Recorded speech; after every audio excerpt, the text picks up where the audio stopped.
Good morning, girls. Today we will start a new chapter, chapter number 16, data handling. Now, what do you mean by data? First, let's understand that. Data is any information that we collect is called data. And we write it in an organized manner, so that is called data organizing. Right? So, any information. For example, I'll take an example that in our class, how many girls they like to wear skirts. Okay, suppose Reena is there who like to wear skirt. Then there is Meena and one or two more.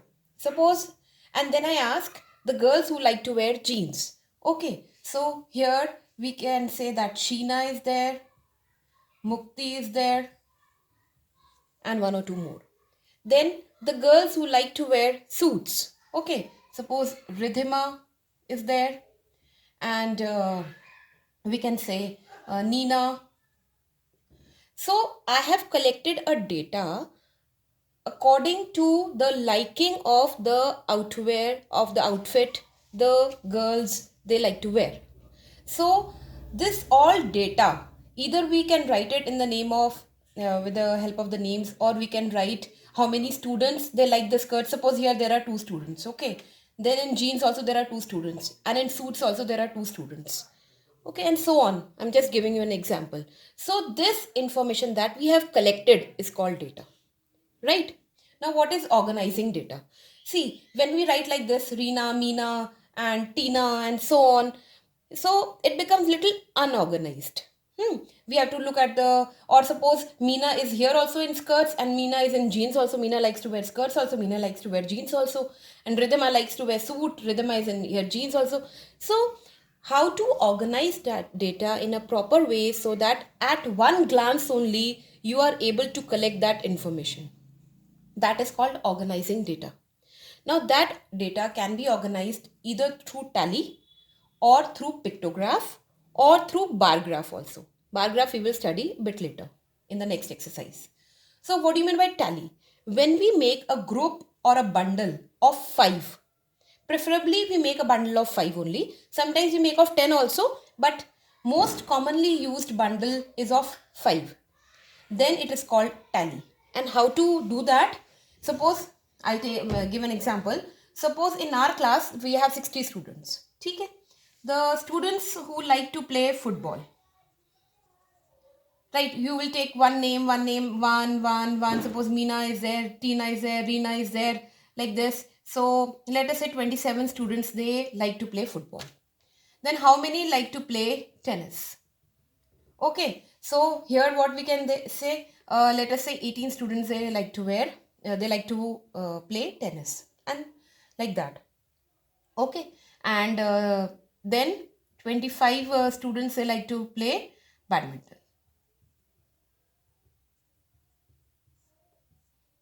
Right? Either you write it in the numerical manner 27, 18, 25. How to write this in the tally form? How to write a tally form? See, this is 27. We usually make the bundle of 5. So this is 1, 2, 3, 4, and then we make a cross. This is a bundle of 5. We never put 5 sticks. 4 sticks and then a cross. So this is a 5. Then 1, 2, 3, 4, 5. So 5 and 5, 10. Right? So similarly we go.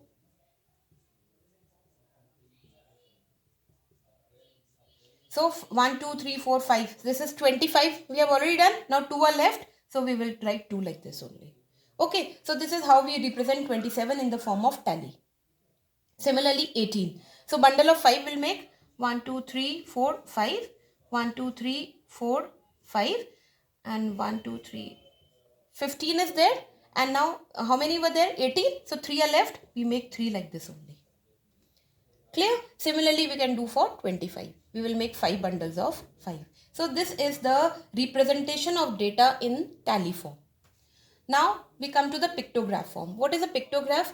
When we represent the data or the information by drawing pictures or by drawing symbols, then it is called pictograph. How to do that? Suppose I take an example that uh, let me take an example that on Monday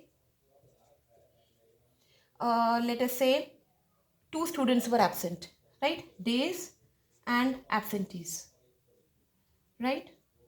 Then on Tuesday, what happened? 17 students were absent. And on Wednesday, let us say 22 students were absent. Okay. Now I have to show in the form of the pictograph, or how to understand the pictograph. For that, what we will do, we will take any symbol for absentees. Let us make a smiley. Okay, so this is the picture or the symbol we have taken for the absentees, right? So we can make here 2 smileys. So that means 2 students are absent on Monday. With the help of the picture we are showing. Suppose we are, and then 17. Now we have to make 17 pictures. So it is a bit difficult. ठीक है ना? So what we can do, we can show that 1 smiley is equal to 2 absentees. Let us shortcut. 2 absentees. So here 1 smiley is equal to 2 absentees. So here we will make only 1 smiley because 2 is there. Okay. Now here 17 is there. So how we'll divide 17 by 2? So we will get 8 smileys. So 16 आया ना? So we will make 8 smileys here. 1, 2 and 1 half smiley. So that means 17 are there. 8 full. So that means 16 are covered. And 1 half. So that means 17. 17 smileys are there. Now 22. How will we represent 22? By making how many smileys? Simply divide 22 by 2. So it will be 11 smileys we will make. So it is here. So you can take this ratio, this scale on your own. Whatever you want to take. You just see the data here and see which number will divide them all. Or which is the maximum number of symbol you want to take. So this ratio or the scale you can take on your own. There is no hard and fast rule that you have to take one figure for 2 only. No, you can take one figure for 5 things also. One figure for 10 things also. Depending upon the data which is available here. Right? You will understand when we will do the questions. Now we come to the exercise, that is exercise 16a. Okay. So this is the first question. You understand the question first. They are saying that the pictograph shows the bi-monthly sale of bicycles of a store. Okay? Bi-monthly means in 2 months this is a sale. Answer the following questions. Bicycle sales of Modern Cycle Store Haridwar in 2 months period. Okay. So this is the sale. Now one bicycle, it stands for, one symbol stands for 10 bicycles. Right? So in November, December, you can see how many pictures are there? 1, 2, 3, 4, 5. So that means how many bicycles were sold? 5 into 10. One symbol is for 10. So 5 symbols will be for 50. In September, October, how many bicycles were sold? Only one symbol is there. So that means only 10 bicycles were sold. July, August, 1, 2, 3. So 3 into 10, 30. May, June, again 30. March, April, only one symbol is there. That means only 10 bicycles were sold. January, February, 2 bicycles are there. That means 20 bicycles were sold. Now let's answer the question. This was just for the explanation. Let's answer the question. So in first they are asking, what does one symbol represents? So it is representing 10 bicycles. Answer is 10 bicycles. You will do this question here in the book only. B part. How many bicycles were sold in May, June? Let's see in May, June. How many symbols were there? 3. So 30 bicycles. 30 bicycles were sold. Right? Then we come to the C part. In what period were 25 bicycles sold? 25 means, see girls, one symbol is for 10. So it must be 2 full symbols and 1 half symbol for 25. Can you see any half symbol here? No? So none. Answer is none. In none of the months, 25 bicycles were sold. Right? Then we come to the D part. They say, in what period were the most bicycles sold and how many? So the most bicycles they were sold, see, in which period the maximum symbols are there? In November, December. And how many were sold? 1, 2, 3, 4, 5. 5 into 10, 50. So November, December and 50 bicycles were sold in this period. Clear? Now we come to the second question. Second question says, the pictograph shows how much pocket money 6 pupils get each week. Okay? And one coin represents 5 rupees. One coin is for, one symbol is for 5 rupees. Okay, let's answer the questions now. This also you will do it in the book only. A. Without counting, tell who gets the least pocket money each week. So you have to just see in which student or which person gets the least number of pocket money. Where are the least number of coins? In Radha. So Radha gets, so first answer is Radha gets the least amount of pocket money. B part. How much money did they get altogether? Altogether means you have to count all the coins. So count all the coins and multiply it by 5 because each coin represents 5 rupees. So there are 40 coins into 5 gives you 200 rupees. This is the total pocket money.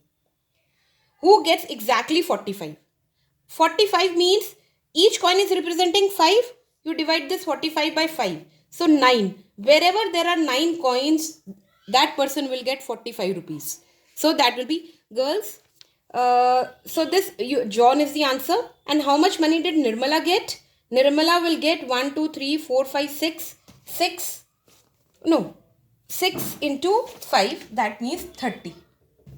30 rupees Nirmala gets. So with this, girls, we come to an end of this session.